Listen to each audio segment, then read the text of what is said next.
Okay. Good morning, everyone. A very warm welcome, all of you.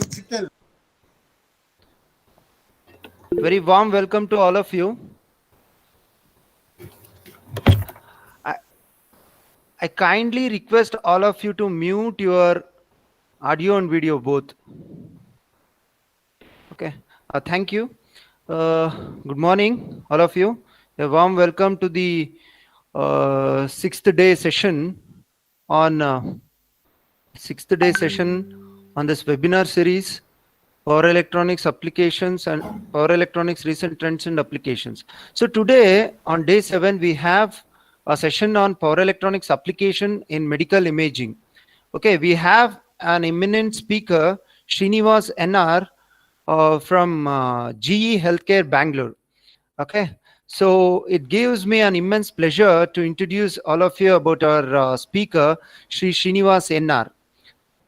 Srinivas N.R. obtained his master's degree specializing in power electronics from Indian Institute of Science, Bangalore. He has 7 years of experience in developing high voltage switched power supplies for various medical imaging modalities. Presently, he is the power subsystem design leader for the MR imaging team in GE Healthcare Bangalore. So, on behalf of the institute, on behalf of our department, on behalf of all the participants participating over here, I welcome you, Srinivas sir, for this session. And you have came all the way from Bangalore through online to shed some light on power electronics application on the medical imaging application. So it's your session, sir. Please, I'm handovering the session to you. Please unmute yourself and continue, sir. Okay, thank you. Am I audible? Yeah, sir, you are audible. Thank you. So, good morning to everyone, and welcome to this webinar on power electronics applications and medical imaging. As Rajiv sir mentioned, I'm Srinivas. I work with General Electric Healthcare. So, first of all, I'd like to thank members of SIT Electrical Department for having me join them in this webinar series. Thank you so much, Rajiv sir, and everyone. Okay, so let me start off. So I'll be basically talking about the general applications of power electronics in the imaging modality. Nothing specifically to the work that I'm doing, because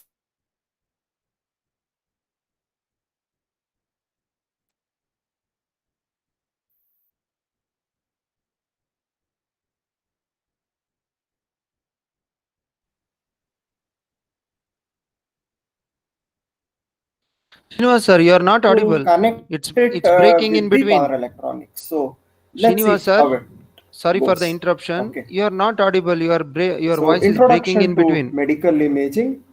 Medical imaging is the technique and process of creating visual representations of the interior of the body for clinical analysis as well as medical intervention. Am I not audible? I During am the not muted. during the intro, your voice was suddenly muted and it was not audible. Suddenly, your voice was coming like that. It was happening. Now it's okay. You continue, sir. Okay. I just let me. I think I'll just change onto my internet network, so that could be a better thing to be doing.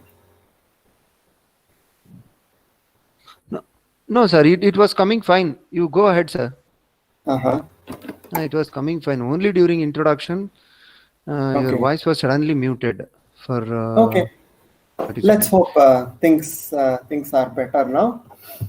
Okay. So as I was telling, medical imaging is the technique of creating visual representations as well as representation of some of the organs and tissues. So normally when we think of, for example, an X-ray, we usually think that we are trying to get an image of the bone structure. Okay.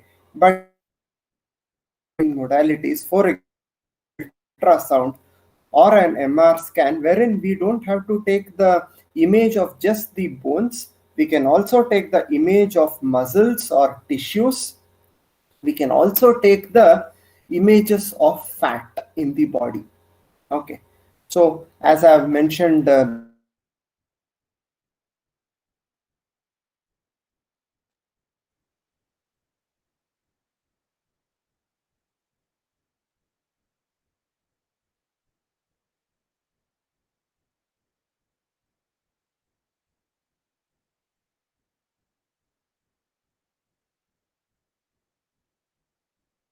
form of X-ray where you take several X-ray images and then try to stitch all of them together to get a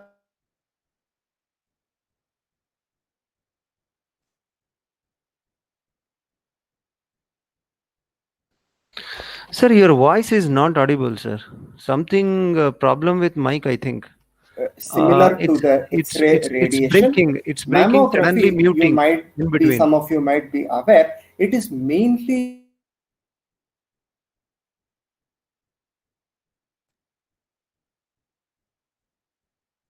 Muting in between, sir, and your voice is breaking.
Srinivas, sir, you there?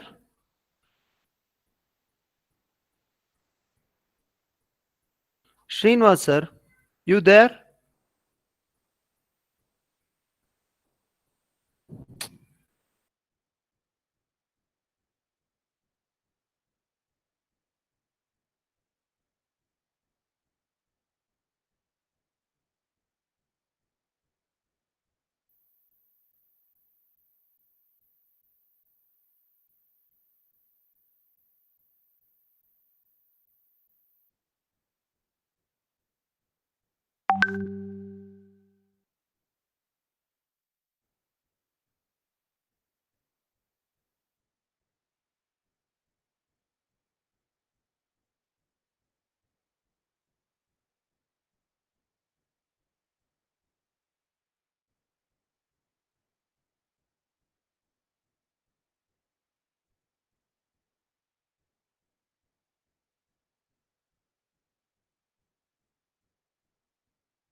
Hello, am I audible now? Sorry for the interruption. Sir, you're audible. Please present, sir.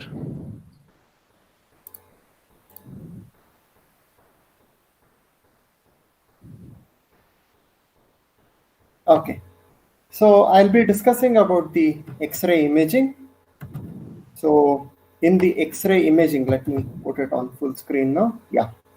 Okay. So we have an X-ray generator, which is the Sir, source. sir, sorry for the interruption. You start from the first slide, sir.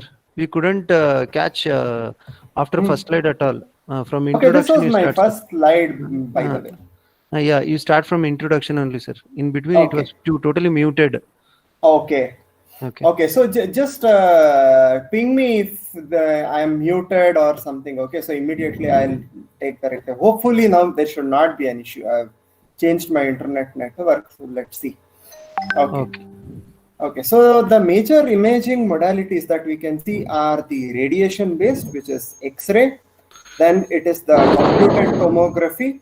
Okay, so computed tomography is basically a sequence of X-rays which is used, and the total images are stitched together to get a 3D image. Okay. Then mammography is again using X-ray based imaging to image the breast tissues. It is used for cancer detection in breasts. That is the aim of mammography.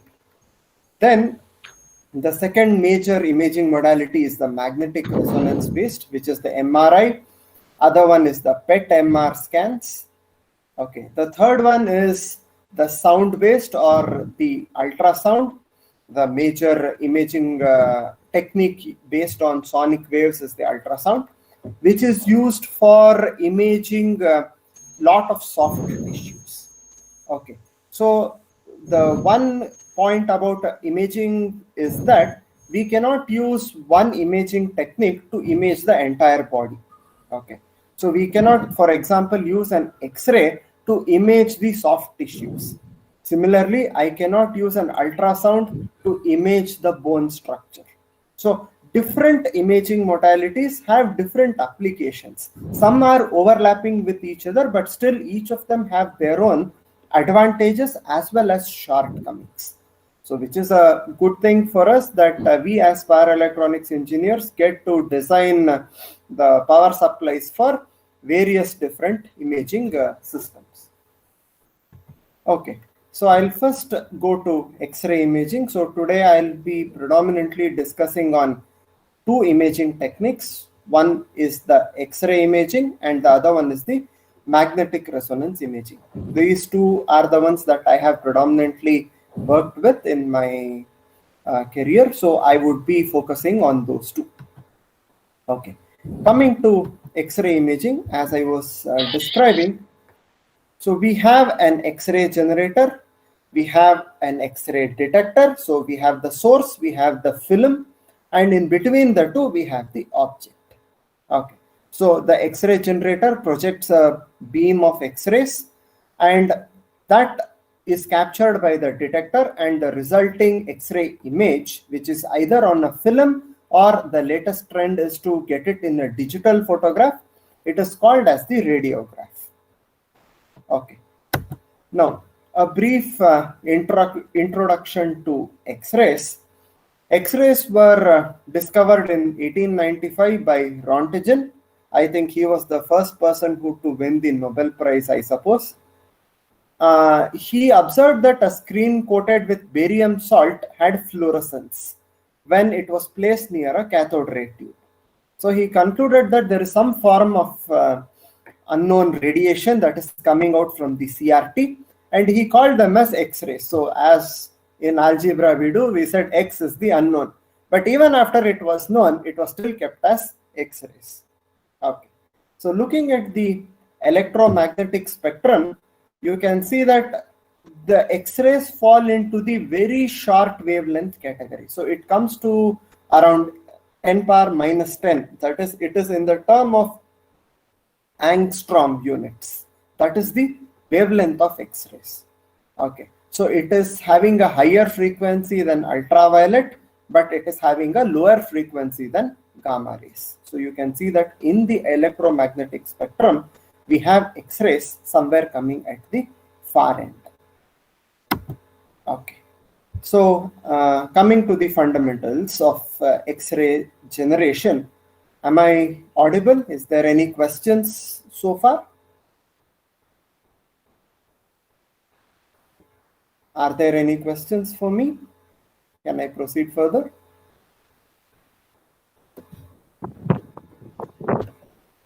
Okay. So I will suppose that there are no questions. So I'll describe the methodology of generation of X-rays. So X-ray tube. So this is the device which generates the X-ray radiation.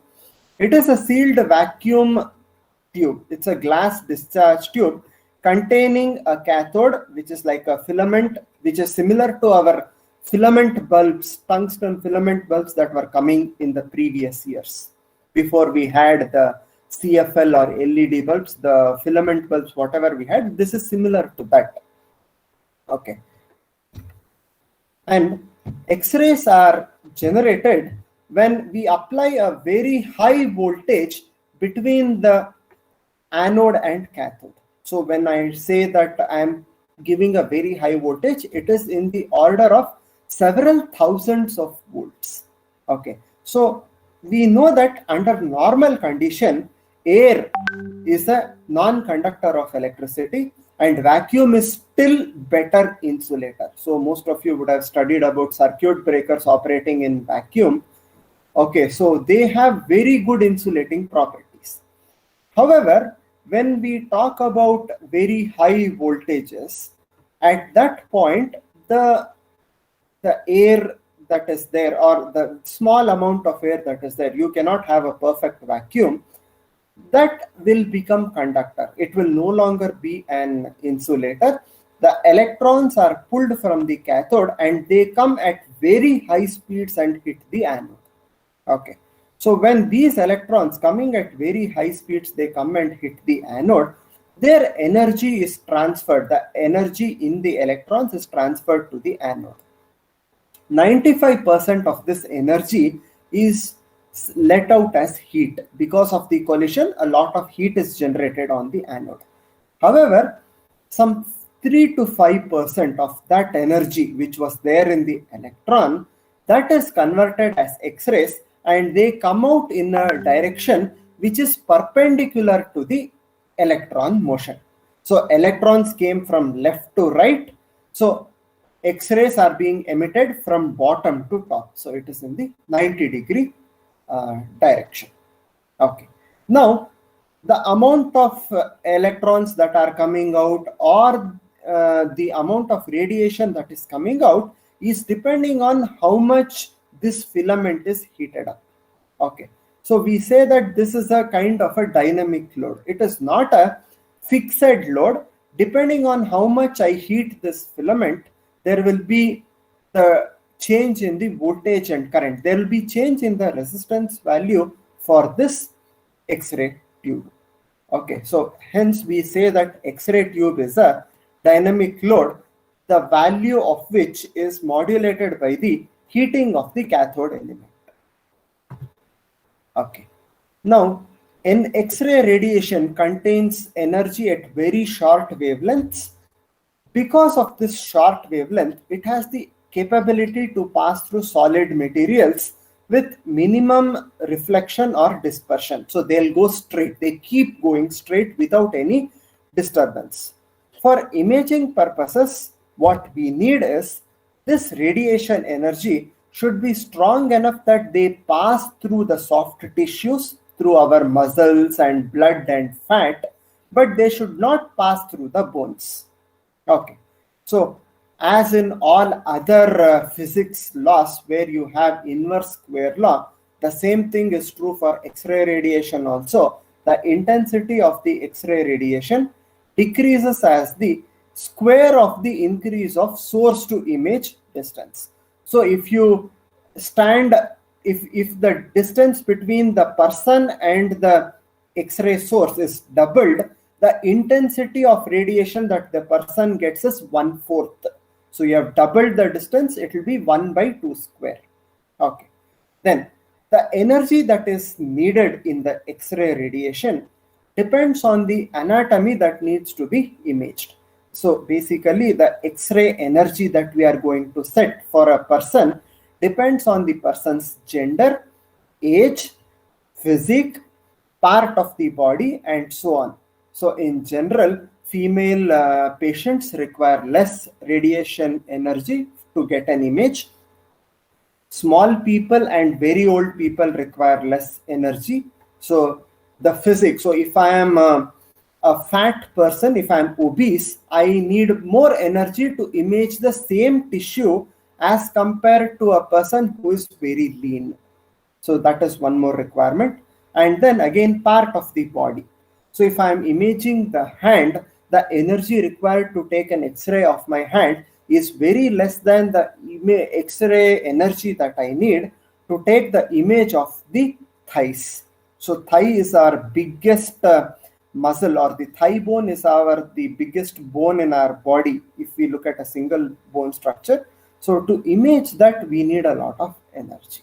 So this is all standardized by the medical imaging, and they tell us that for each given anatomy, gender, age, and so on, this is the requirement of energy. Okay. So now, what is the significance of this tube voltage? We generally call the tube voltage as kV and the tube current as MA. Okay. So significance of kV. So the kV determines the energy contained in each impinging electron. Okay, so if you remember the physics that we studied in class 12, so most of the electrons' energy was measured in kilo electric volt or mega electric volt. KeV and MeV is what we remember. Okay, so the charge on the electron is constant. So the energy is depending essentially on the voltage that is contained, the potential difference that the electron experiences. Okay, so higher the voltage, higher the kV implies more energy for each impinging electron. So let me just go back to the diagram here. So you can see that if I give more voltage here, each of these electrons will have more energy. So if I have more energy, so assume that each electron will give out one wave of X-ray. Okay. So if each electron has got more energy now because of more voltage, each radiation that is coming out will have more energy because more energy was there in the electron, more energy got transferred to the anode, and more energy came into the X-ray radiation. Okay. So if I use 2 less kV, so what happens if I look at this diagram is, if I have 2 less kV here, the radiation that is coming here will not have enough energy, which means they will not be able to pass even the muscles. Okay. So if I have too much energy, they will not only pass the muscles, they will also pass through the bones and go away. Okay. So our requirement is that the X-ray imaging should be able to visualize only the bone structure and not the soft tissues associated with that, which means the energy that we give for each X-ray radiation wave that is coming out should be such that only the bones are stopping the radiation, whereas the muscles are allowing the radiation to pass. Okay, which means this poses a requirement on us that different imaging anatomies will require different values of voltage that we have to set. Okay, next, you can see here. So what I have done here is, this is in fact the X-ray image of my hand, my right hand. I have given you the values of voltages that has been used to image the hand. So I've taken two kV values. I've taken an image for each of them. I'm trying to see what is the difference. So at 40 kV, you can see that my bones are visible. Okay. Whereas if I go to 50 kV, what is happening is even my bones are not being visible, which means the energy, the X-ray radiation is passing through the bones also. Okay. So if you look at this purely from our television perspective, the second image looks like you have set the brightness to 100, whereas the first image looks like the brightness is at around 50%. Okay. So increasing the kV for an X-ray radiation is similar to increasing the brightness of our visual radiation. So increasing the tube voltage is essentially increasing the brightness. Too much bright is not good for viewing. That is what I am trying to show here. Any questions within this? Any questions so far?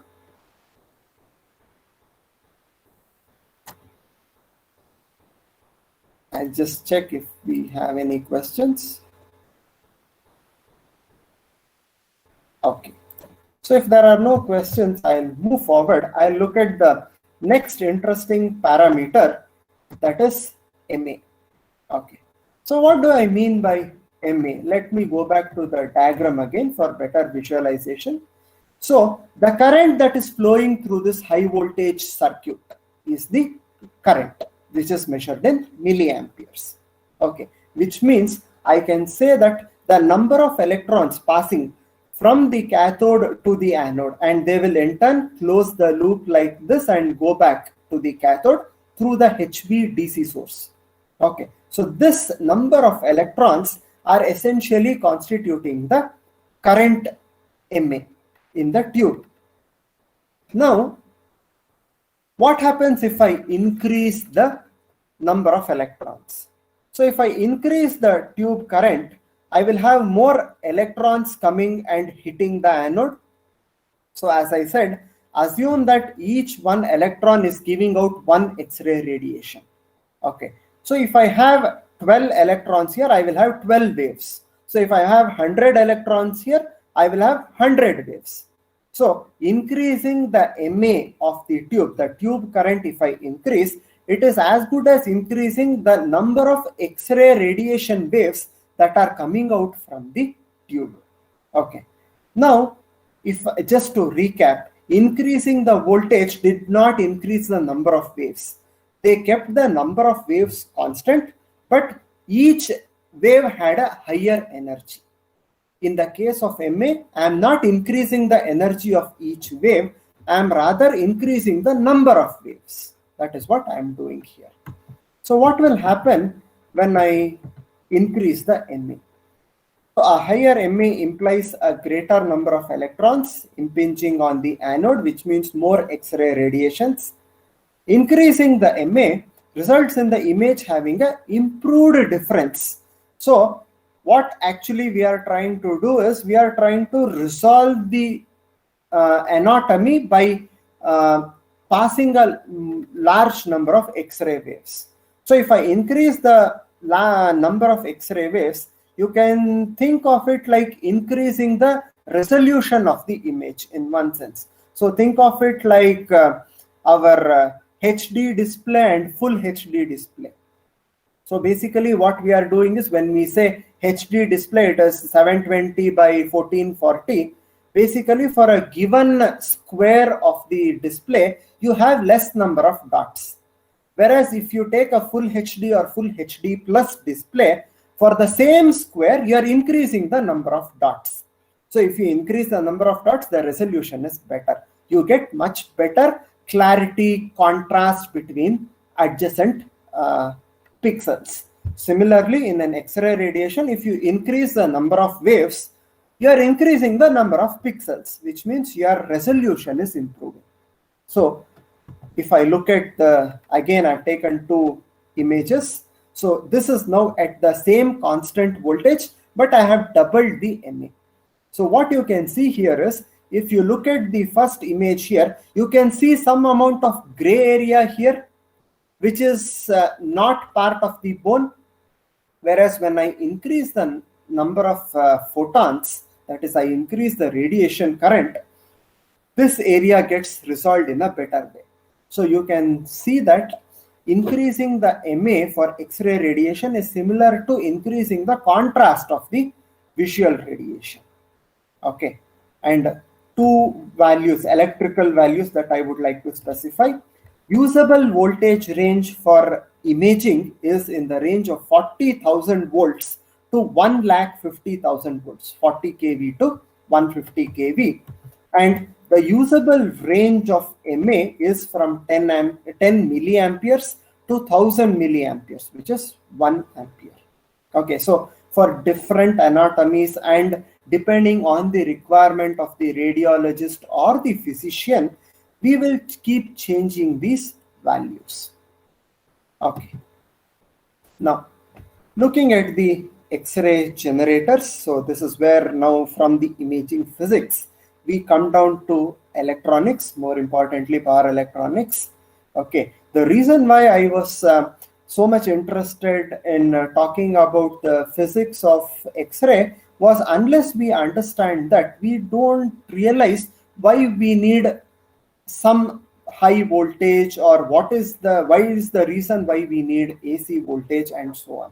So only when we understand the application, we'll be able to realize what is the kind of voltage and currents we need, and for that, what is the kind of circuitry that we need to design.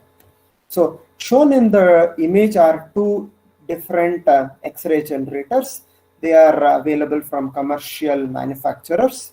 Okay, so the requirement for the X-ray generator is the DC high voltage to the X-ray tube, along with heating of the cathode filament. So how do we heat the cathode filament? Again, by passing an electrical current. Okay. So what are all the design challenges that we have when we look at designing an X-ray generator?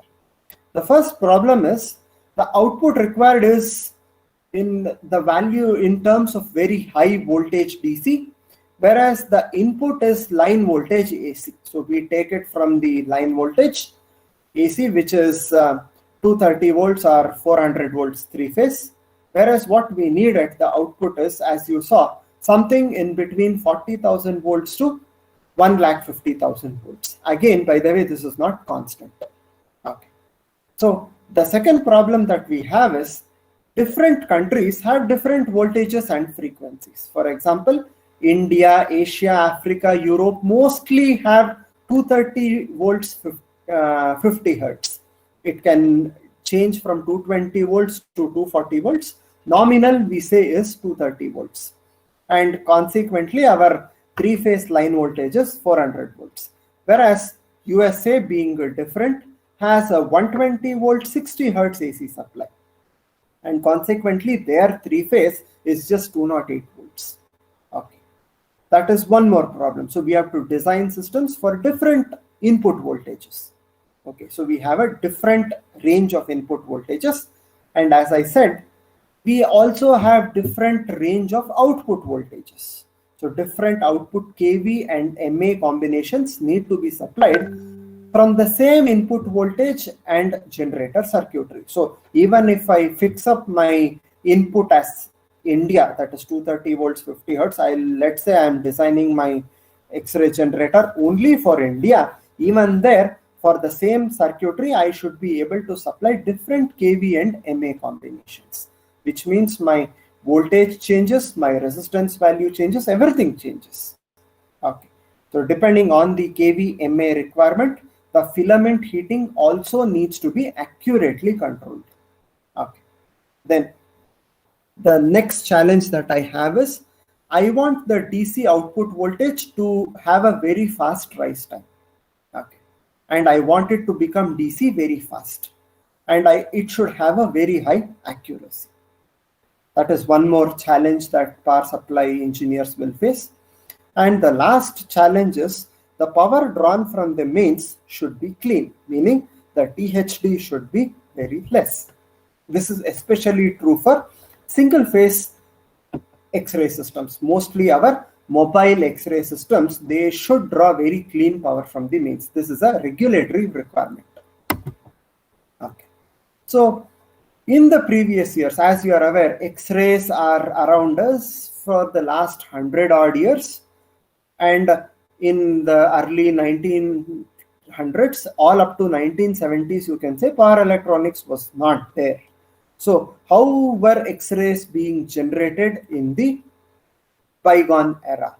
So the conventional design was nothing but the multi-pulse generator. Okay, so what it means is take our line side AC supply, give it to a very high step-up transformer. Okay, remember we need to increase the voltage by a very large margin. So in step up by a very high ratio, rectify the AC high voltage, supply it to the X-ray tube. So this was the conventional design, and in fact even to this day there are some older generation machines which are working on this principle. Use a low frequency high voltage transformer, step it up, rectify, and give it to the X-ray tube. Okay, so you can see that the conventional power supplies made use of a 50 Hertz high voltage step-up transformer, which has an output rectification stage. Okay, and one of the advantages is that X-ray tube also behaves as a rectifier. It will never allow reverse conduction. Only from cathode the electrons will go to anode. Okay, so you could either use the tube itself as a rectifier, or you could use an external rectifier. Okay, so if I use the tube itself as a rectifier, then it would be a half-wave rectifier, and obviously half-wave rectifier is not so very efficient. So we were looking at external rectification, which will give me a full-wave rectifier.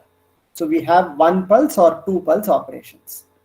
Now, if I wanted a higher power, obviously we cannot go for single-phase rectifiers.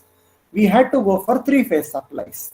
So 3-phase supplies, 3-phase full-wave rectifier would have either 6 pulse or multiples of 6 pulse in the output voltage. So we are all aware of multi-pulse rectifiers. So we could have a 12 pulse, 24 pulse, even up to 72 pulse rectifiers. People have tried out for X-ray generators. Okay, so what were the problems?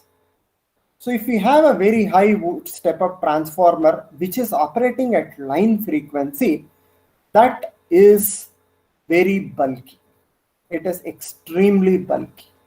Secondly, because of the heavy power, it also was causing losses which posed the problems of heat evacuation. Okay.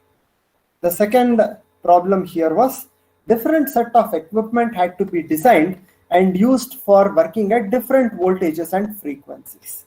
Okay, so if I want a 40 kV output, I have to use a different transformer. If I want a 150 kV output, I have to increase the step up. So either I have to go for tap changing or I have to use a different transformer. Okay, the other problem is if I have operating in India, I'll have an input voltage of 230 volts, whereas if we go to US, it is 110 or 120 volts, meaning the transformer step-up ratio is not the same for both. So you have to use different transformers depending on where the machine is being sent to. Okay. Then obtaining different kV outputs had to be done via tap changing. Again, tap changing can only give us a finite amount of steps. we could not get a step for each and every kV. So this was not accurate. Okay. And even if, let us say, we had designed, say, 230 volts to 50 kV, we have designed our transformer ratio and I've set the tap, we know that 230 volts will never be 230 volts. It will be fluctuating. So all this fluctuation on the primary side will also get reflected onto the secondary side. And the problem is we were going for a high step up, that is 1:100 or 1:200 turns of step up value. So if you have a 10 volts variation on the primary side, the output would have had 200 multiplied by 10 volts. That is the amount of variation I will see on the output side. So definitely accuracy has gone for a toss in this old design. The next thing was THD contribution to the grid was never considered, or it was never tried to be rectified also. People never bothered about it because honestly, we could not do anything about it. Next, the multipulse generator also provided for soft radiation, which caused more harm to patients than the benefits of X-ray imaging. This, by and large, was the deciding factor why people said we should think of an alternate solution than the conventional line frequency generators. Okay, so what is this soft radiation? I will describe it now.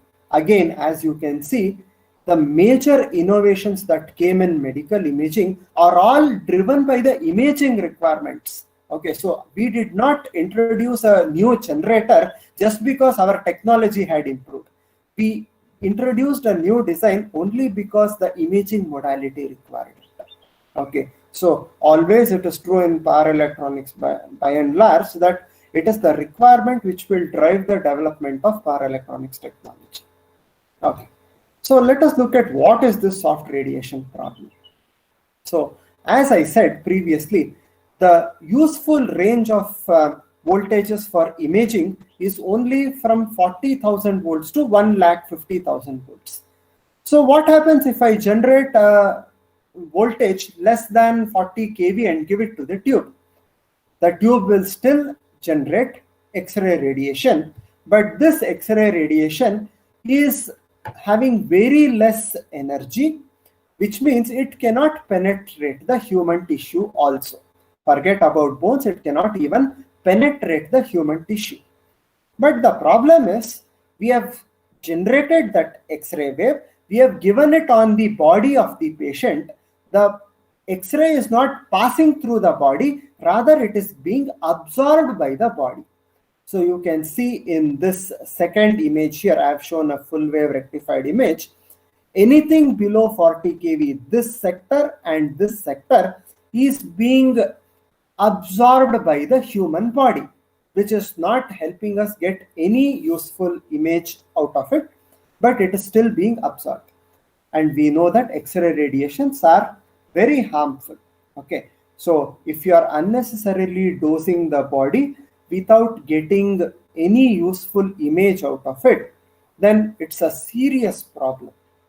Okay, so only the area of this sine wave above the 40 kV line is useful for generating images, and anything below that is a waste.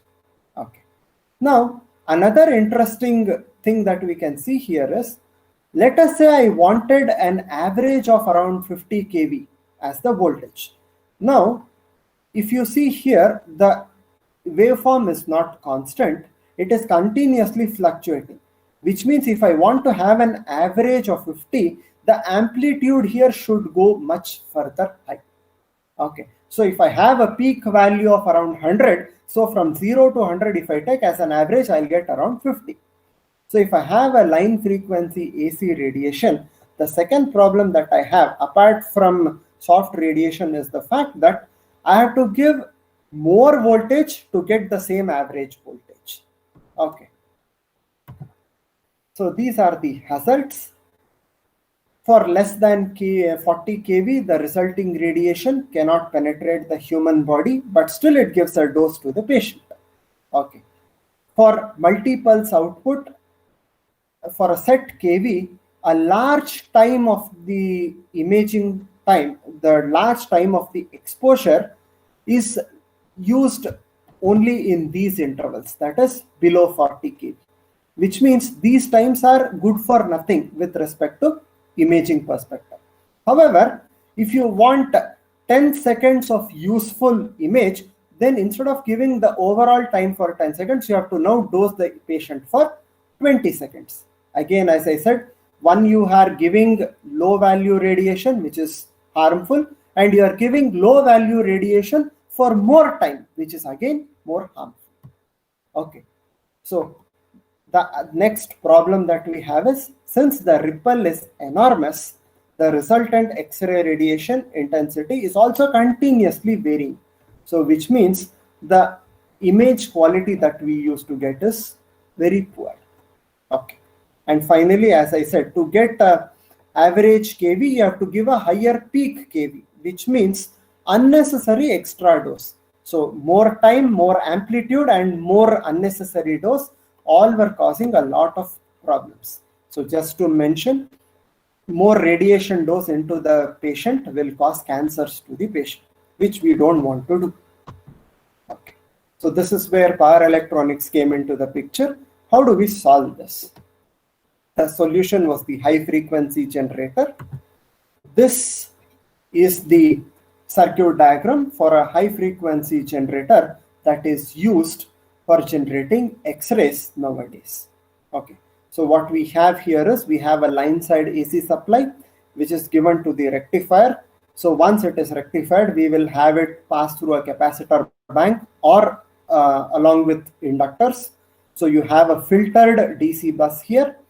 This is given to a high frequency inverter, and the output of the high frequency inverter is passed through a very high voltage transformer, and that high voltage, high frequency AC is rectified and we have a high voltage. Okay. Now, what is the benefits of using this high frequency generator? So if you look at this, depending on the PWM or the frequency control that I do for this high frequency inverter, I can control the amount of voltage that is being input on the transformer. Okay.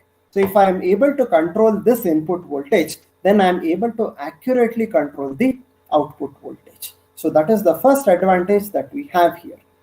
Okay. The second advantage that we have here is the fact that the same circuit can be used for both 230 volts as well as 110 volts system. So because after rectification, all that you have here is a voltage source, DC voltage source. So using a DC voltage, you can always control the switches to get the high voltage that is necessary. The other advantage is 50 Hertz AC or 60 Hertz AC does not matter, because once you rectify here, you go for a high frequency inverter. So this 50 or 60 Hertz is not reflected onto the output. Okay.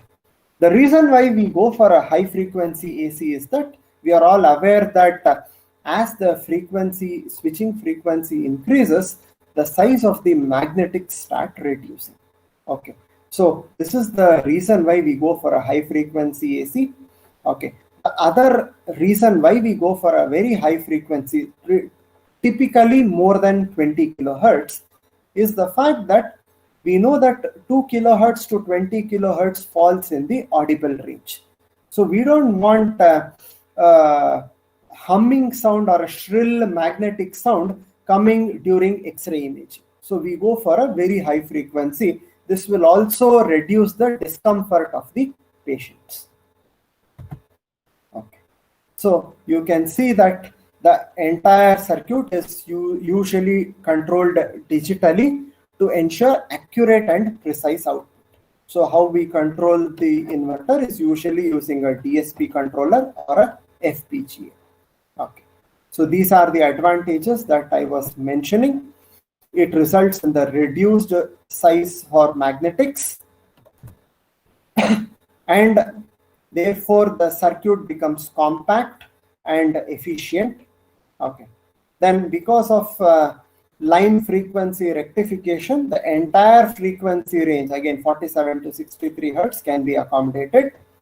Due to the digitally controlled inverter, different voltages can be made available to get the output kV, and the higher operating frequencies will also ensure a faster rise. So instead of using a 50 hertz, if I use a 50 kilohertz, the one cycle peak will be much faster. Therefore, we will have a faster kV rise and a lower voltage ripple, thus reducing soft radiation.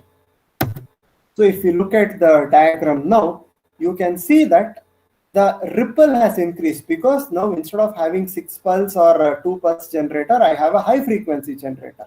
So the number of pulses per second is equal to the frequency of my switching inverter. Okay. However, you can see that because the switching frequency is very high, the time between 2 pulses is very less. So in this short time, first of all, the voltage will never drop too much. Therefore, the ripple is very less. And more importantly, they will never come below the 40 kV soft radiation limit.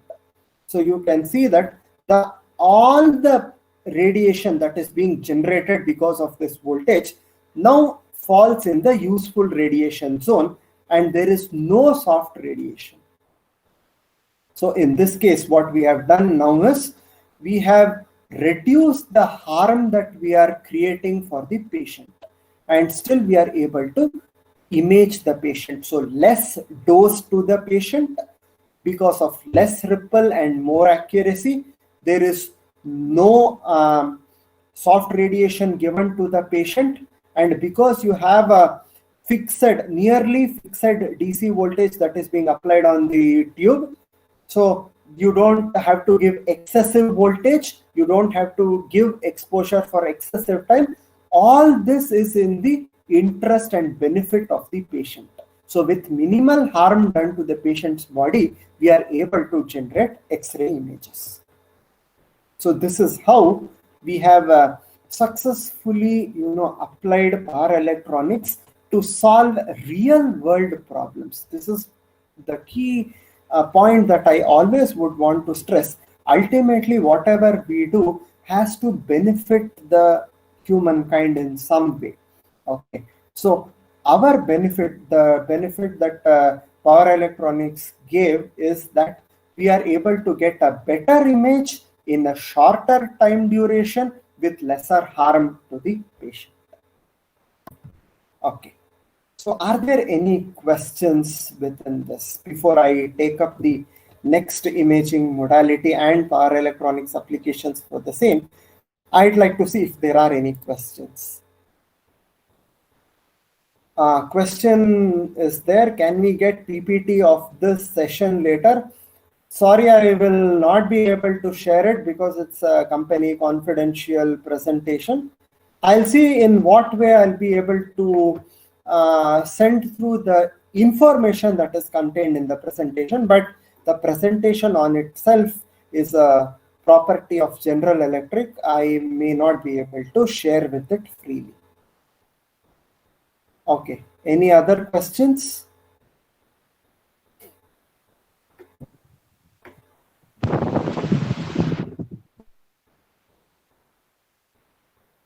Okay, if we do not have any further questions. Excuse me, sir. Yes, sir. Sir, I have a question. Yeah. If the amount of voltage of a red wave may be differ from what actually is requirement, then only difference is the image clarity difference, or maybe something harmful to patient, sir. It will be harmful to patient. Can you repeat your question? I couldn't hear you. You're quite feeble. Okay, sir. Sir, suppose there is a patient and the actual requirements of the patient voltage is 40 kV and current is 0.4 milliampere. Okay. But by the mistake, by the technicians, any else, the voltage of amount of voltage and amount of current has been changed. So it means only image clarity of that patient will be changed, or any harmful will be effective to the patient, sir. That means the patient will be harmful by this effect, sir. Both. Okay, so the moment we increase the intensity, so either you increase the number of waves or you increase the energy in each wave, you are going to cause more radiation damage to the human body. Okay, now the question, so the underlying statement is that X-ray is harmful. Okay, so there is nothing like a good X-ray or a bad X-ray radiation. X-ray is always harmful. We want to take the best possible image by causing the minimum amount of damage. Okay, now the problem if we give a higher than required voltage is that you will get a washed out image. Okay, you will get full white screen instead of getting anything. So immediately the X-ray technician, once he develops the photograph or the X-ray radiograph, he will see that okay, the X-ray has not come out well. He will ask for another thing. He'll immediately realize that looking at the image, whether it is black or white, he will say that whether I have given more voltage or I have given less voltage. Okay, so and he will then reduce and take another X-ray shot. But the damage is done. Already you have given some amount of unnecessary radiation. That is why people will always ensure. So on the console, on the screen, there will be indicators which will be telling you what is the value of voltage and current that you are setting, and you will double check it always. Nobody makes that kind of a mistake generally. Even if somebody were to do, in today's world, there are advanced techniques where based on the radiation coming onto the X-ray film, see, the X-ray radiation starts from the source, passes through the body and goes on to the screen. So screen has some intelligence to shut down the X-ray once it gets enough energy. So even if you try to intentionally give more than the required voltage, also the electronics and the intelligence now in today's circuitry are so good that they will stop it from doing it. Mostly they are there in high-end systems, but in lower-end systems you have to manually adjust.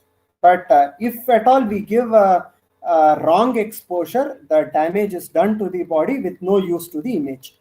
That's my answer. Okay, thanks, sir. Thanks to clarify. Thank you. Srinivas sir. Yes, sir. Sanjeev sir. How are you, sir? I'm good. Yeah, it was a nice presentation. I don't know what you have done. Thank you, sir. Yeah, I have one question. So what is the power rating of the X-ray, installed machine as of now? You said about it high voltage. Yeah. It again varies, sir. It depends on what is the anatomy to be imaged. So there are several classes of machines, X-ray machines. So the simplest is the dental X-ray machine. So if you have gone to a dentist, they will have one with a robotic arm kind of a machine with a very small kind of a cone. It looks like our teacup or a soup ball. It's not very big. Okay, so and that machine is used only for dental imaging. Okay, so by and large, the power rating, the max power rating of a dental X-ray machine is around 800 watts. 600 to 800 is the rating. Okay, apart from that, you would have seen some portable X-ray machines which are predominantly used for imaging hand or just legs, that is near the foot. Okay, so these are usually pushed along in the hospital from table to table and they take a short X-ray there. These X-ray machines are in the range of 2 kilowatt to 4 kilowatt.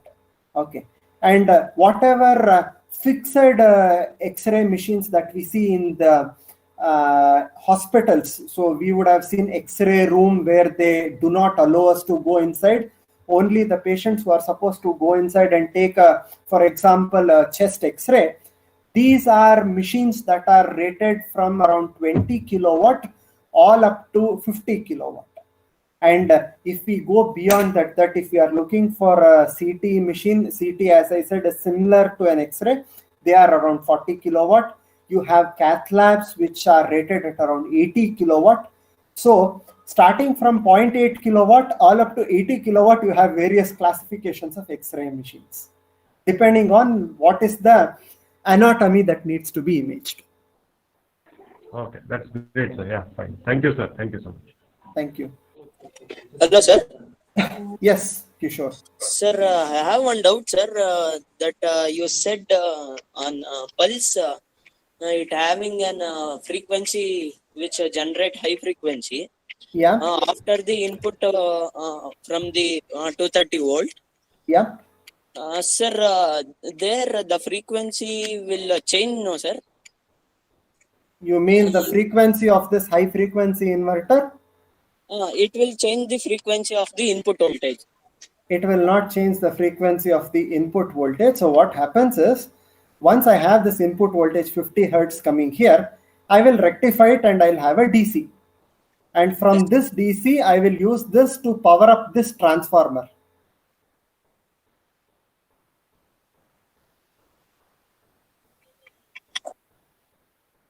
So remember, from the left side, leftmost is the source and the rightmost is the load. So I am transferring power from left to right.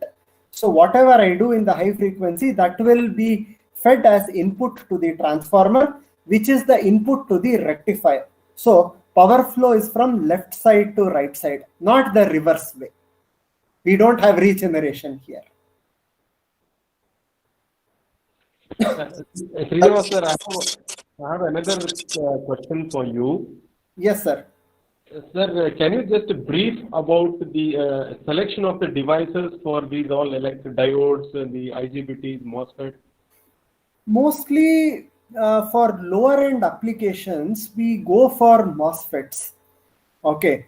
So as we are all aware that MOSFETs can take high voltage and it can take high frequency also. So depending so the selection of the device depends on what is the voltage that we are going, what is the current that we are going, and what is the frequency. So if we are going for a very high frequency operation, say like more than 100 kilohertz, it's usually MOSFETs. Okay. But one of the shortcomings of power MOSFETs is the fact that it cannot take very high currents. So if I go for really high power, so if I'm looking at a machine which is more than 30 kilowatt, it is better to go for an IGBT device because it can handle high voltage as well as high currents. Okay. However, the shortcoming is then the switching frequency has to be compromised. So I can't go for 100 kilohertz and all, it has to be less. So what is the consequence of that is, if I reduce the switching frequency, that will impact my size of the transformer. So different people solve this problem in different ways. So somebody would want to use an IGBT to solve this problem, but the other disadvantages are increased transformer size. Some people would want to go for a combination, a series parallel combination of MOSFETs. Okay, there the disadvantage is one is you are increasing the number of devices, and the second problem is reliability becomes a challenge there, because if one MOSFET fails to fire, the other one will blast. So all of them have to fire together, they must stop together. So these are mostly engineering considerations. Depending on the comfort level of a designer, they will go. And in the recent times, people are also looking at SiC MOSFETs to reduce the parallel combination of MOSFETs. So people didn't want to use IGBT and they didn't want to do parallel. Now they are going for SiC MOSFETs. But we know that SiC MOSFETs are very expensive. So paisa is also a design consideration. That is true. That is true. Yes. Thank you, sir. Thank you so much. Yeah. Thank you. So it's nice to have questions. It's nice to see that the session is interactive, and if anyone has any questions also, please ask me. There's no worries. If there aren't any further questions, we could discuss about the next modality of imaging.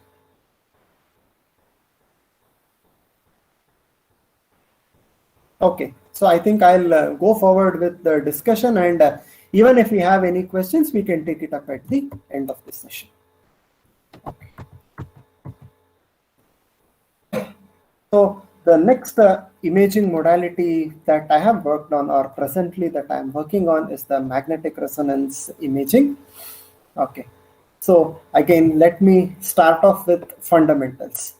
Okay, so on a scale of 1 to 100, if I say understanding the physics of X-ray was around 5 to 10, understanding the physics of MRI is 95 to 100. Okay, on a scale of 1 to 100, the complexity of MRI is much more than what we see in X-ray. Honestly, even I haven't understood the entire physics of MR. I've understood a decent amount of bit, or I can say more importantly, what is relevant to me, I have tried to understand. So I'll just give you a brief description using these images. Okay, so we all know, we have seen in diagrams previously also, the difference between an iron piece and a magnet piece.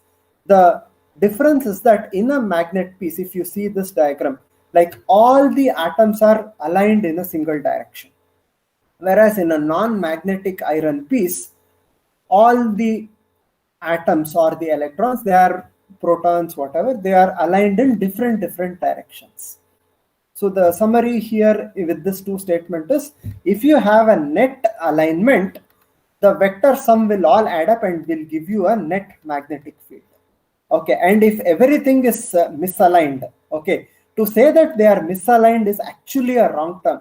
They are strategically misaligned in such a way that the vector sum is 0. Okay, so if you look at a three-phase electric voltage system, you will never say that the three R by B are misaligned. They are strategically displaced from each other such that the vector sum is 0. So similarly, everything in nature which is not magnetic are strategically displaced such that their net magnetic capability is 0. Okay. Similarly, our human body is also not magnetic. Okay. So magnetic personality, what we say, is just a figure of speech. But in a MRI machine, we actually make you a magnetic personality. Okay. The human body literally becomes a magnet. So those of you who have had an MRI scan, either for your spine or for your brain, I hope you don't get to a stage where you need to have it. But if in case you have seen someone have it or you've had it yourself, you'll realize that you'll be put on a table and you're pushed into one whole kind of a thing. Okay, we call it as the bore of the MRI scanner. Okay, so the circular ring or the circular cylinder that you see, through which you pass through, that is essentially a very high power magnet. Okay, so the Earth's magnetic is, you can say, is like around 1 Gauss. So a 1 Tesla machine, if we say, is having 10,000 Gauss.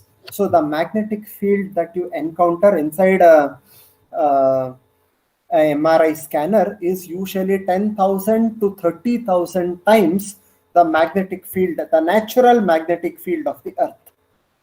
That is why if you have seen people going into a MRI scanning room, they'll say you need to remove all magnetic accompaniments that are there with you. For example, chain, watch, pen, ring, nothing you should be wearing.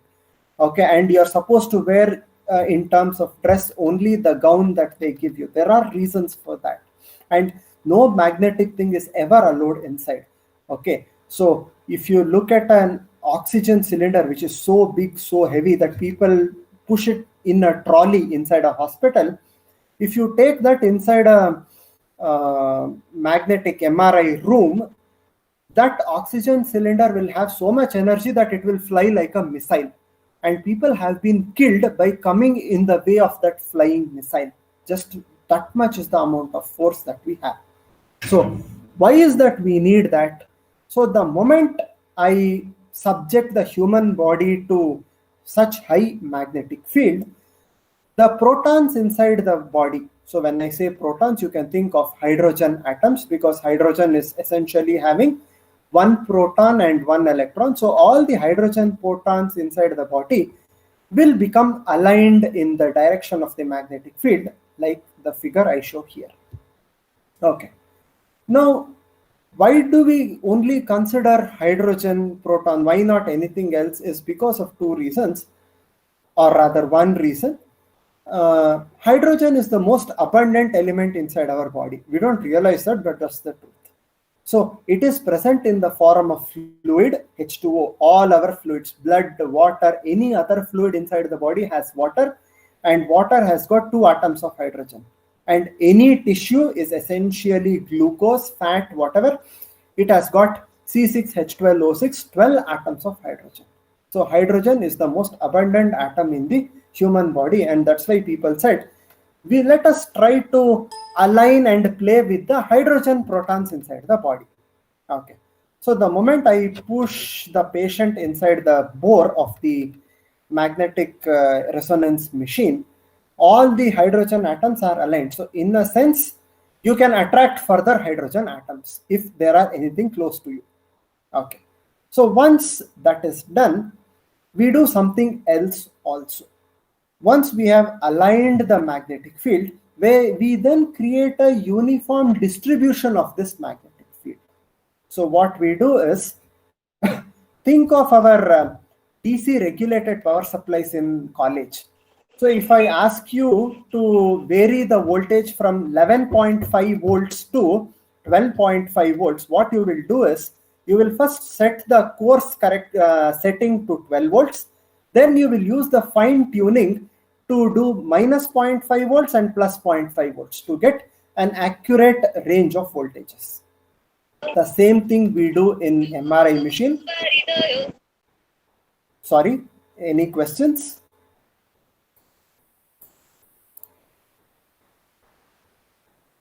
Okay, so what we do in MRI machine for a range of voltages is that we create a gradient. So what we do is, after giving the main magnetic field, we create another auxiliary magnetic field, which is what we call as the gradient magnetic field, which is varying with respect to position.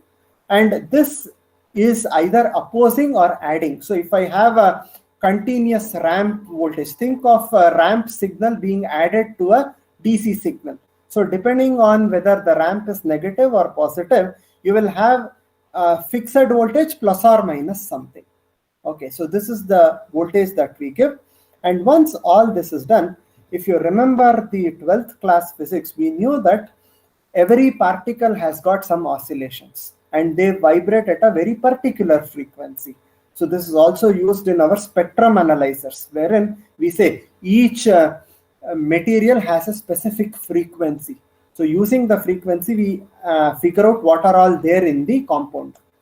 So what we do next is, we know what is the oscillating frequency of the hydrogen atom. We give an RF pulse through external one more amplifier, and this puts energy into the atom. So what you can see is, if you look at the third figure here and the fourth figure here, so in this figure, all the atoms are aligned vertically downwards. The moment I give a pulse like this, one of the atoms has turned. So if you remember all our semiconductor electronics also, we have studied about valence electrons, we know about conduction electrons, we know non-free electrons. Basically, if you supply energy to an electron, it will jump up the band and it will do some drama there. So the same thing is happening here. Instead of electron, we are using proton, and I'm giving energy at a certain frequency, which is corresponding to the hydrogen proton. So hydrogen proton, which were all aligned downwards, one of them, one or more, depending on the amount of energy that we give, will flip. Okay, but this energy is not given constant. I just give a pulse and stop this energy. So what happens is, think of our LC resonant circuit. So if I close L and C into a loop, capacitor will charge the inductor, but inductor will not simply take the charge and keep quiet. Inductor will give back the energy to the capacitor. So the same thing is happening here. That is why we call it as resonance. Resonance is nothing but alternately receiving and giving back energy. It is like continuously passing the ball. In this case, it is the energy. So once we have given the energy to the hydrogen proton, the proton has flipped about its axis, and soon after that it gives back its energy. And once the energy is given back, the conduction band electron will come back to the valence band, the valence band electron will come back to its original band. So the proton will come back to its original position, which is downward. Okay, now how this hydrogen proton comes back to its original position is dependent on a lot of factors. Okay, so if it is just water, the bonds are like this. You have two atoms of hydrogen bonding onto one atom of oxygen. So the bonding is different as compared to the tissue, where 12 atoms of hydrogen are bonding together with 6 of carbon and 6 of oxygen. So long story short, the relaxation time taken by each of these excited protons which are displaced, the time taken for them to come back to their original position depends on where they are in the body, whether they are in the fluid, whether they are in the fat tissue, or they are somewhere else. This also depends on whether the tissue is healthy, whether the tissue has some problem, depends on the various kinds of factors. One point I would like to make here is MRI scans are not just used only for imaging your bones or the muscles in the brain or something. MRI today is being widely used to detect cancers. So cancer can happen to the bone, cancer can happen to the tissues. Okay, so depending on whether the bone is cancerous or not, whether the tissue is cancerous or not, whether the fluid is cancerous or not. Remember, blood is a fluid and blood can have cancer. So depending on whether the fluid is cancerous or not, it all affects the time taken for these hydrogen protons there to come back to their original position. This is used as the information to recreate the image. So in very simple terms, this is what MRI imaging looks at. So you first align all the random hydrogen atoms, then you apply one RF pulse, displace the hydrogen atom, then see what is the time taken for each hydrogen atom to come back to its original position in the magnetic stage. Which is also the reason why MRI imaging takes a lot of time, because you wait for it to come back to its original position. So if you have experienced taking a X-ray image or a MRI scan, you will know that X-ray is very fast. You go in, they'll say stand here for a second, don't shake your body, and you are done. Whereas for an MRI imaging, one person will take at least half an hour to 1 hour. So the time is also a factor of this physics. Okay. Next. This is what I was talking about, the gradients being generated. So if I have a nominal gradient field here, say 1 Tesla, I will give a gradient of plus or minus 0.1 Tesla. So the bottommost point will be at 0.9 Tesla, the midpoint will be at 1 Tesla, and the topmost point here will be at 1.1 Tesla. And you can see here that different Teslas will result in different frequencies of oscillation.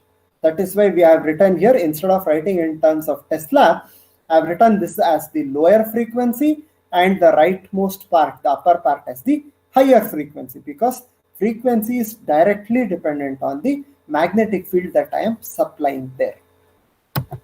Okay, so this is the interior of the coil that through which a person is sent for the MRI exam. So I will just show you the very first image here that I have in my demo slide here. So you are pushed through this chamber. So what is surrounding that? So if you remove all these covers, what you will see is this image. This is the coil that is surrounding the patient when you are inside the MRI machine. Okay. So here, this, as I said, is a 3D image. So you will have x-axis, y-axis, and z-axis.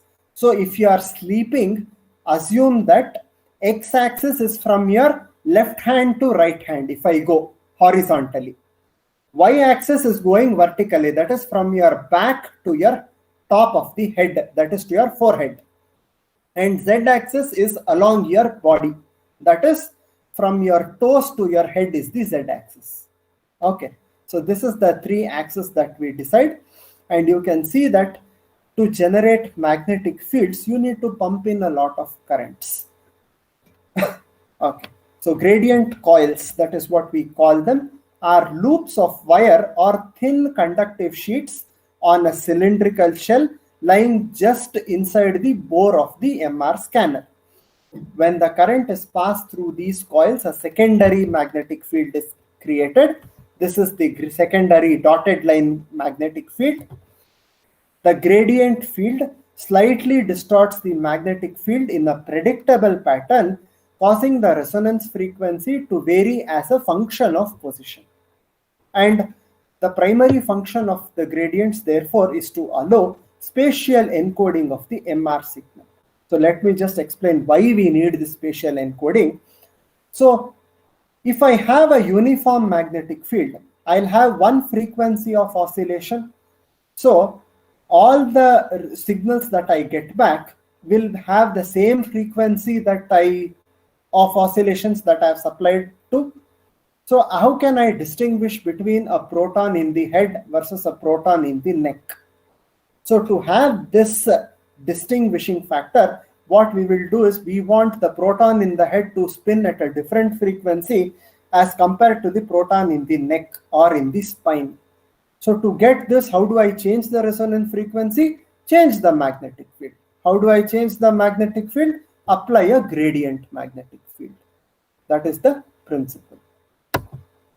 Okay, now coming to the gradient subsystem block diagram. So till now it was something about the physics. So now I realize that for an MR scanner, for the physician, I need to supply varying amount of magnetic field, high magnetic field, which means I have to supply varying amount of current at high amplitude. So this is the structure that we see here. So we have the power distribution here. From there we have the main disconnect panels, and then we have the power supplies here. Okay, and the converter that we use for supplying power to this gradient coil is called as the gradient amplifier. So in a X-ray machine, we call them as the X-ray generator.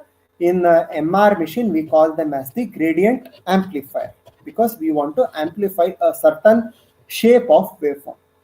Okay, and before I pass it to the gradient coil, I would want to filter out all the harmonics. Remember, the moment we have a high frequency inverter, the switching frequency of the inverters is also reflected in the current waveform that is going into the coil. And this non-required frequencies will cause distortions in the image. To filter that out, we use a gradient filter. Okay. And finally, gradient coil is the load here, similar to the X-ray tube that we had as the load in the previous discussion. And the gradient coil converts the current waveform into a gradient field required by the pulse sequence. So what is the kind of current waveform that is needed is given by the scanning operator. So he will decide what is the shape of the waveform that I want. Okay, and that will be the controlling factor to determine what kind of current is passed on to the gradient coil. Okay, so coming to the gradient amplifier. A gradient amplifier supplies the required current to the gradient coil for generating the magnetic field. There are two important parameters in a gradient coil. One is called as the field strength and the other one is called as the slew rate. Okay, so field strength is the magnetic strength of the magnetic field that we are developing, and slew rate is nothing but how fast this magnetic field can be changed. So whatever I showed in the gradient field, that is not constant, it is continuously varying also. So how fast can I vary it? So this is dependent on the two electrical parameters like this. So if you look at it, field strength is determined by the current that is going into the magnetic coil. Okay, so that is from basic Faraday's laws. A current carrying conductor will set up the magnetic field. The strength of the magnetic field is dependent on the current flowing through the coil. Okay, the next one is again quite obvious. We have the basic equation, V is proportional to d phi by dt. Phi is nothing but the magnetic field. So how fast the magnetic field can change, d phi by dt, is dependent on the voltage. That is why we need to supply different voltage and different current corresponding to whatever is the magnetic requirement. Okay, and these gradient fields must be modified at the range of a few kilohertz for faster imaging. Okay, consequently, the voltages required are in excess of 1500 volts. Close to 3 kV is the voltages that are required, and the currents are almost close to 1000 amperes. Okay, so you can see that the gradient amplifier here is nothing but a cascaded inverter which is operated in current controlled mode. So if I have a gradient coil which is like an inductive load, so you can have a stack up of inverters which will apply different voltages. For example, if I turn on the diagonal elements here, I can have this point, the top end of the gradient coil connected to this point here, and the bottom end of the gradient coil connected to the bottom end of the lower DC bus, which means V high plus V low plus V high, the entire voltage can be applied here. Or if I use the complementary switches, I can get negative of this maximum voltage also. So depending on the requirement, we can apply different kinds of currents onto the gradient coil. These switches inside this gradient amplifiers or in each of these inverter modules are controlled by the current requirement. So they are operating in current controlled mode. Okay, next, the gradient power supply. The gradient power supply, so if we were looking here, so if we look back at the previous circuit diagram here, I said that it is nothing but an inverter that is operating in the current controlled mode. So what determines the voltage here? One point that I would want to mention here is this V high, V low need not be constant. We can modulate the voltages coming to this DC bus also. Okay. So this voltage coming to the DC bus is controlled by what is called as the gradient power supply. Okay. So again, what I need is a variable DC voltage output power supply. So this variable voltage source is usually provided by an upstream resonant DC to DC converter. You can see here, this is the resonant DC to DC converter that we have here. So I have the switching bridge, the LLC tank here, the transformer, and the rectifier combination. So depending on the frequency of operation of this, I get an output voltage. This DC input voltage is required for the DC input required for this power supply stage is obtained by a three-phase bridge rectifier upstream. So if we look at the overall power stage, the overall power stage looks like this: AC mains to rectifier. So three-phase AC is converted to a fixed DC. This is passed through the gradient power supply, which results in a variable DC source. This variable DC is fed onto the input of the gradient amplifier, which will create a variable current, variable voltage, which is supplied to the gradient coil. So this depends on whatever is the imaging requirement. Okay, these are some of the pulse sequences that I have been working on. So if you look at the first waveform here, you can see three colors here, blue, green, and red. So the point is, each of the X, Y, and Z axis require different kinds of currents. This is the current requirement that I have written here, or rather the actual current that is being pumped. So you can see that the current is highly trapezoidal or has a lot of random shapes. So we as power electronics engineers have to supply these random shapes.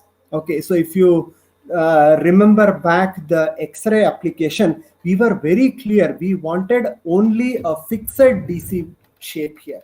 Whereas for a MR machine, we have to supply all randomly looking shapes of currents.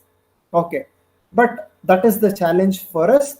So we have to be able to design an equipment that can supply currents like this. You can also see here. So you can see here the red waveform is having very low amplitude, whereas the blue waveform is having one high pulse, whereas the green waveform is continuously fluctuating. Okay, so different kinds of waveforms are simultaneously required, and we have to supply all this waveform. Okay. Next, if you look at the second waveform here, this is how the voltage is reacting. You can see that during the sequence of scanning, where I am pulling out power from the DC voltage, you can see that it is dropping. And after the scan is stopped here, the DC bus is again trying to increase because you are not pulling any power from the capacitors. The next one is the line current, as you can see. Okay, and in this case, again, you can see that during the scanning operation, the current drawn from the supply is more. After that, the current gradually decreases because during this time, you are only trying to supply the capacitors for the DC energy storage. Okay, so these are some of the simulation waveforms that I had for my MR sequences. Okay, so I'll just move to the summary. The advantage of power electronics is that it's only using a power electronic converter that we can support the accurate power supply requirements for various imaging modalities. So for X-ray, you saw that we need extremely high voltages, very low currents, and it's a pulsed mode of operation. That is, the maximum duration of an X-ray exposure is 1 second or maybe 2 seconds, nothing more than that. Whereas for a MR system, you need high voltages, you need very high current. So around 1000 amperes we need current, we need voltage of around 1500 volts. It's not very high voltage. However, both of them are required for continuous amount of time. So this is done for like around 20 minutes, half an hour. Scanning sequences are going on. So to support different kinds of power requirements for different imaging modalities, only power electronics will be able to support it. The second point that I would like to make is we use a combination of several power stages, AC to DC, DC to DC, and DC to AC, to supply the loads, which is the X-ray tube or the gradient coils, for high quality image generation free from noise artifacts. So any unwanted glitches in the image is not suitable. It's actually dangerous. So if we have a glitch in the X-ray power generation, the X-ray tube will have a glitch and the resulting image will have a glitch. So in simple terms, if we as power electronics engineers make a mistake, there is a chance that a hairline fracture will appear on your X-ray, even though in reality the patient does not have a hairline fracture. So we should not be generating fractures in the X-ray image, nor should we be correcting those fractures in the image also. We should show the image as it is. So to do this, we should not have noise. We should not have undercompensation or overcompensation. We should be free from all compensations, and we should generate the accurate high quality image. To generate high quality image, we need to supply the accurate power that is required, and that can be done by a combination of all these three power converter stages. Okay, and final statement before I conclude, I always keep this in mind, and I try to tell others also, that a deep understanding of the imaging modality, both at physics level and the system level, is essential for the power electronics engineer to develop the most optimized and accurate power conversion systems. This is true not just for imaging domain. This is also true when power electronics engineers are working in renewable energy domain, or they are working in automotive domain. Whichever domain we power electronics engineers are working in, it's essential that we have a very good understanding of the domain. We should develop a very good domain knowledge. Only then we will be able to do a good job of designing a power conversion system. So I keep jokingly telling to my colleagues that for me to do my job properly, I need to know what you guys are doing. So for us power electronics engineers to do our job properly, we need to know what is the job done by the rest of the world. Okay, so this is a thought with which I would like to leave you guys. Always, please never think of power electronics as an isolated domain of IGBTs or transistors or currents or voltages. So what is the transistor or IGBT that you need to use depends on what is the voltage and current that you need to play with, and what voltage and current you need to play with comes from the application side. So always have an inherent curiosity towards the application for which you are developing your solid state power conversion systems. So this was my brief talk on the applications of power electronics to imaging modalities. So I would like to take up a few more questions if there are any.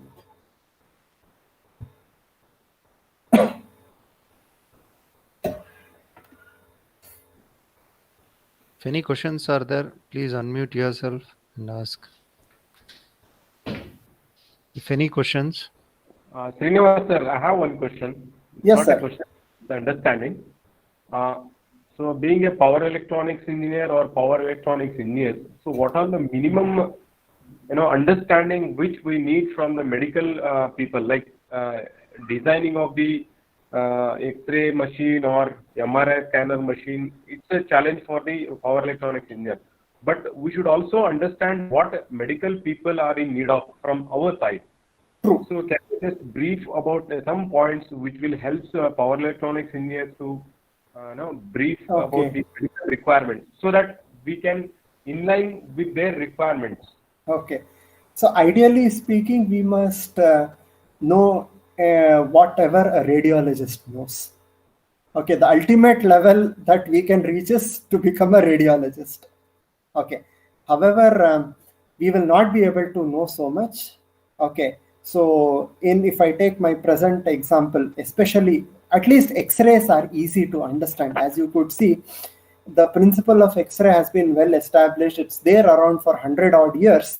So we know by and large what it is. So you give it to give a high voltage to a glass discharge tube and you control it accurately, you'll get a good amount of X-rays. But MR is not like that. MR has, even today, it's still an active research field where you have people doing a lot of PhDs on MR physics. I'm not even talking about general MR. MR physics itself, people are still doing research. So what is the kind of sequences that we need to play with and so on. So ideally, we can learn as much as possible. So it's like, it's similar to knowledge. Knowledge is a flowing river. How much we can drink water from that flowing river depends on our thirst and our capacity. So ideally, we should learn as much as possible. So I don't think even after 10 years, I'll be able to say, I know everything in MR physics. There is always things to learn. But a good way to start learning is, I would say, I would give a good starting point is that as I've tried to do here, so at least try to understand the basic of the conversion from a physical requirement to an engineering requirement and then to an electrical requirement.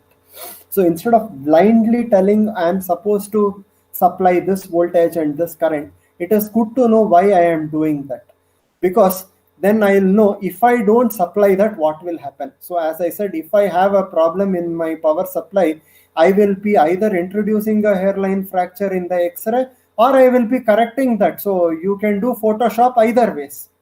That will what happen. So I would not want to do that. So to have that seriousness in what we are designing, to because there are, I mean, apart from a simple casual example of talking about repairing fractures in the X-ray or MR, one of the major problem in MR, especially when you scan brain, is that you should clearly distinguish between left side and right side. Okay, so if you have a tumor on left side and if the MR scan says that the tumor is on the right side, no doctor will be able to know it unless he cut opens the brain. And after doing a brain surgery for 10 hours, he has opened the brain and he sees that there is no tumor there. It's a very serious issue. And how we can distinguish between left side of the brain and right side of the brain? It is by changing the polarity of the current that we give to the gradient coil. So think of it like this. If I interchange the gradient coils plus minus terminal, a person who has got tumor on the left side, his MRI scan will say that he has got tumor on the right side. And instead of left side, if the doctor operates on the right side, he can be paralyzed. So this is the seriousness with which we need to go when we are designing certain things. Okay, of course, the solutions for this is also engineering solutions, very simple. We should not allow reverse connection and all. But the thing that if we know all this, then a simple interchanging of terminals will no longer be so simple. So it is like telling, if I interchange the battery plus minus, we know that we are going to cause a fire in the battery. If we have that seriousness with us, something like this. So if we always know the application, we will always be serious with our intent and our design. So always I would like to, understand as much as physics as possible, as much as system level knowledge as possible, and therefore I'll be able to better derive the requirements. So as we go further up in design, people from the imaging side, that is a radiologist, will not ask us, give me this voltage. He will say, give me this image. We must be able to figure out what that image corresponds to. Then the imaging physicist will say, corresponding to this image, I want this magnetic field. So that is his first level of transfer function change. So from image to RF he has come. So from there, from RF to electrical, I must be able to translate. This is possible only when we have the end-to-end system knowledge. This is true, I believe, for every application modality of power electronics, whether it is UPS, renewable, power generation, power system application, automotive, or even medical. So I think, I hope I've answered your question, Sanjeev sir. Please let me know if there's anything Yes, I would need sir. to Yes, add. sir. You have very nicely answered the question, and with the examples, with the connectivity. Fine. Thank you, sir. Thank you. Thank you so much. Is there any other questions from the participants? Please go ahead, unmute yourself and you can ask.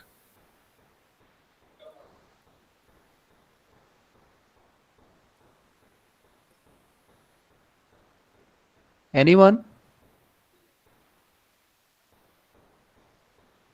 Okay.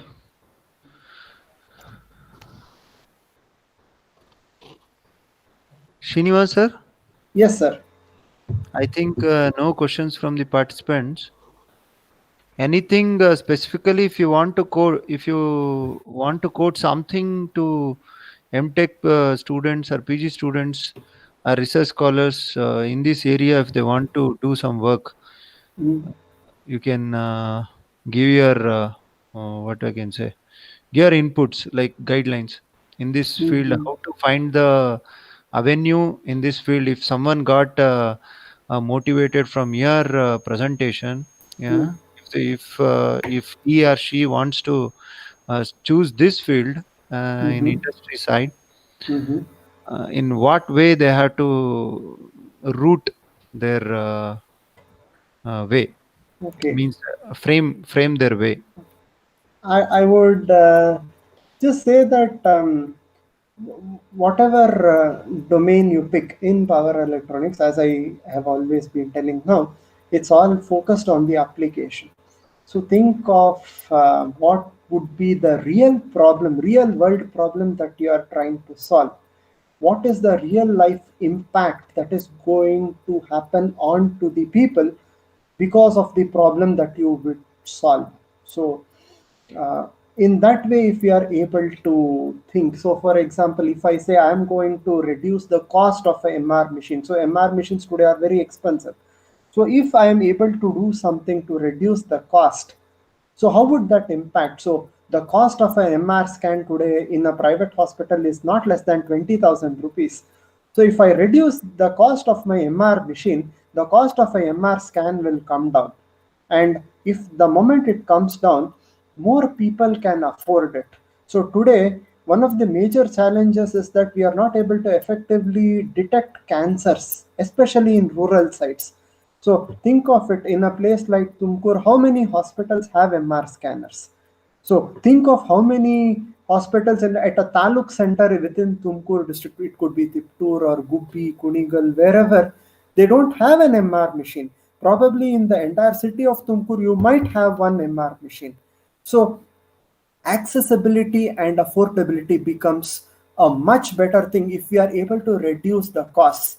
And the moment we are reducing the cost, we will be able to get in more people from the rural side to detect for cancers. As I said, MRs are used for cancer detection, and we all know that the sooner the cancer is detected, the earlier the cancer is detected, the better are the chances of survival. So, if we are able to bring better quality, affordable imaging to everyone, we are trying to save the lives of millions. So this is the drive with which I work. And always I would suggest, whatever be your drive, whether you are working in medical or in auto or in renewables, wherever, think of a real problem that you are solving. Think of the lives that you are improving by your work. Think of those problems with which you can solve. And if you take up those problems, probably the solving those problems will give us a better satisfaction, not just writing pages of thesis or writing a number of papers. So I would want to give this as a thought for everyone. Okay, sir. It was very convincing, sir. My appeal was like you are working in GE, Yeah. like GE, Siemens, ABB are all the dreams of every electrical and electronic engineering aspirants. My Mm-hmm. my query is, if our students, like PG students or anyone Mm. who wish to take up their future in medical imaging or in this area, Mm. GE could be the very best competent. Okay, Yeah. other than GE, is there any other companies who take a start like internship or any kind of like that? Because in any companies they You demand have for the a they lot demand of for the other experience. companies also. So, Sir, let me complete. They yep. demand for the experience. They demand for the experience. Yeah. A fresh graduates or a fresh Mm. output, PG output of colleges. Yeah. They seek the experience. Okay, Mm. so in what way they can get the experience? Which are all the competent companies that work on medical imaging, and how they can start their career? That's my uh, See, query. I'll answer that. So, the top three healthcare product manufacturing companies in the world today, we call it by the nice name GPS, GE, Philips, and Siemens. Okay, so these are the big three. Apart from that, you've got a lot of smaller upcoming medical device companies who are working in different segments. Okay, it could be in critical care or X-ray diagnostics and so on. For example, there is one company in Mysore called as Scanray, which happens to be my previous employer. Okay, then there are multiple imaging companies like Hitachi, Toshiba, Medtronic, quite a few companies. Okay, and in fact, we've been working with SIT, with electrical engineering department since quite some time. So my association with SIT goes quite some time back when we were taking interns. You have interns who worked in one of the companies that I mentioned, and they were successful in converting the internship into a permanent work position also. So you have people, you have your own alumni working there. So I think definitely people in SIT, especially I would say Rashmi ma'am, Sridhar sir is working actively with the industry, and Vinayak sir is a very good coordinator with people from industry. So already SIT is working with a lot of industrial contacts here, where students have a lot of opportunities to come up and take up their internships. So it's already going on. That's what I would like to say. Srinivas sir. Yes, sir, Sanjeev sir. Srinivas sir, can I add, with your permission, can I add one sentence what the Rajiv sir has asked, like based on student requirement? Please go ahead, sir. With your Please, permission, please, sir. It's a pleasure. Please go ahead, sir. Please go ahead. Yeah. Rajiv sir, the point is, like sometimes we need to choose the career based on our interest, and another point is based on what society demands or what the system is in need of. If you just take the scenario of existing or current scenario, now medical devices are in very much need rather than the other devices. If at all students think in the way what society demands, even though it is out of their interest, if they are working towards a society requirement, that can be a good, or it can be a good solution for the society as well, and it can be a good opportunity for them to work. That's one thing. At the same time, even though if they are not interested to that field, but still they choose that particular field and starts working on that. But the day by day, they can start learning the things. That's one thing, sir. And second thing is based on their interest. Now, what is happening in academic institution is, even though in the PhD level, the moment the PhD is completed, but they do extremely good work during research, and which will never come into a existing system or real-time implementation. Even Srinivas sir is also saying the same thing. So our research work will retain in the research paper only. It is not going to be implemented in the real time. So what we need to do is the research work, at least 50% of the work what we do during the time of research, it has to come in a real-time implementation. So then at some point of time you should say, hey, my work is implemented in so and so work. My work is implemented in the MRI scanner machine. So that's what I developed an algorithm, developed a technique. So in that way, the students can highlight their work. So that's how the students can choose their career. Depends on what society demands and what market is in need of, or critical requirements. So this is what I can say, Rajiv sir, from my side. Sorry, Srinivas sir, I am not supposed to talk in between. No, sir, you're most welcome, and your insight was really very good. Thank you for that. Thank you, sir. Thank you so much, sir. Rajiv sir, thank you, sir. Thank you very much. Indeed, yeah, Srinivas sir is one of the best colleagues during my L&T technology services. I learned many things from Srinivas sir. He's my pleasure. Likewise, sir. Even I've learned a lot of things from him. Thank you so much. Thank you, sir. Thank you so much. Yeah. It's an opportunity for both of you to connect online in Yeah. in this kind of session. Yeah. Okay. Thanks Thank to Okay. you, Rajiv sir, for giving us that opportunity. Oh, oh, not Rajiv. It's about institute. It's department. Thank you. Okay. Uh, you. we expect your association in the coming years, in the coming days, like this, never ending. Like your association is most means a lot to us. Okay. Thank you, sir. Thank you, Sanjeev Naik, Thank sir. you. Thank you, Thank you. Srinivas, sir, for being so patient with all the patients. You have given very good information.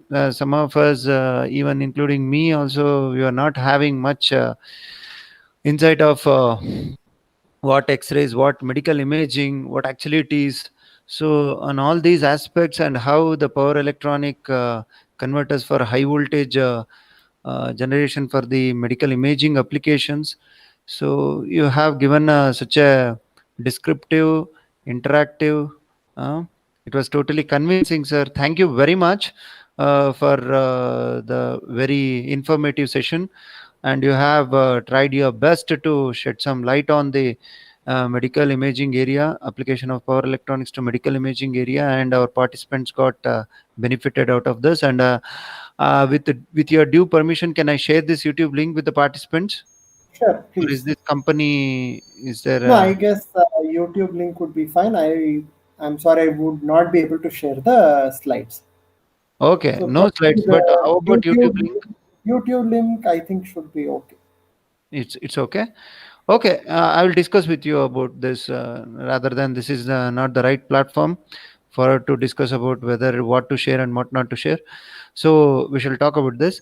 And and on behalf of again from the institute, on behalf of the department of, and on behalf of all the participants over here, you I we profusely express our gratitude towards you, sir. Thank you for coming all the way in your busy schedules and giving us an insight of the power electronics application in this area.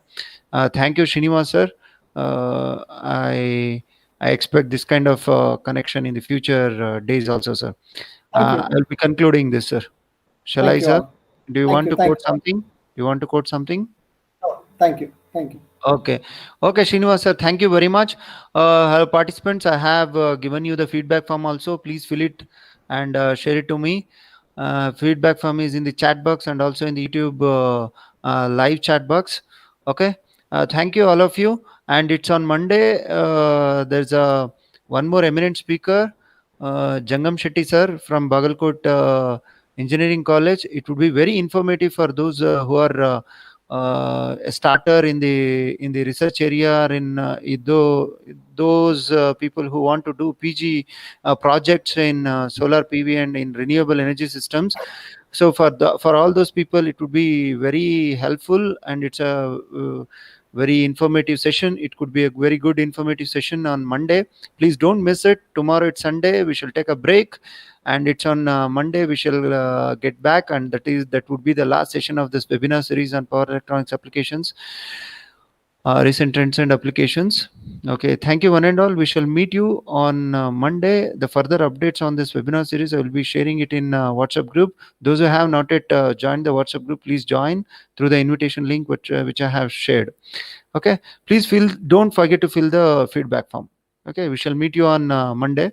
Thank you. I'm signing off. Thank you one and all.